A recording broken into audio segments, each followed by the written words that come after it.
The float between. He sat at the window most afternoons. When the light was soft and the wind moved the trees, just enough to look like they were whispering secrets, that's when Jamie would settle in, thoughts drifting somewhere far from the walls of this house. Or the other house. He had 2 homes now, 2 beds, 2 toothbrushes, 2 sets of rules, and a quiet ache in his chest that he hadn't yet found the words to name. Some days he felt like a suitcase, carried, packed, placed, a floater. Neither here nor there, not really. But when he looked out this window, something in him stretched wide and quiet.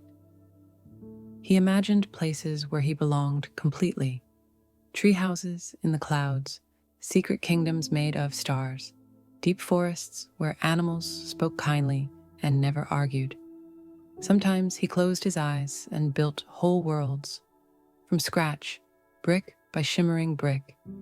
In his mind, there were bridges that connected everything. Every part of him, every piece he felt was split between 2 lives. And no one could take that from him.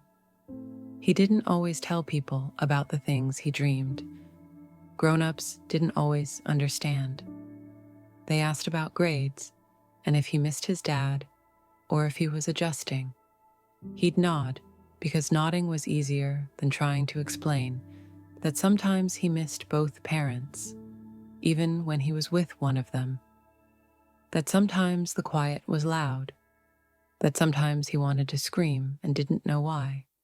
But in his imagination, everything made sense. The sun always rose right on time. The heroes were never alone for long. And if something broke, there was always a way to fix it. A map, a key, a glowing stone. And so he sat, still, watching the clouds drift, the trees bend, the sky turn. Inside, something steady and quiet began to grow, like a match in a dark room. He didn't have the words for it yet, but he knew this part of himself was real. Not pretend, not a game.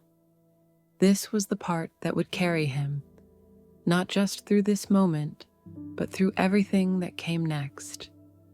Because part of him knew that this imagination, these dreams that filled his chest like warm air, were not silly or small. They were his truth, his compass, his way forward.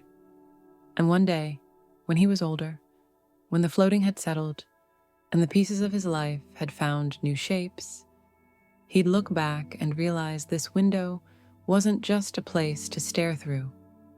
It was a launch pad, a lifeline, a promise.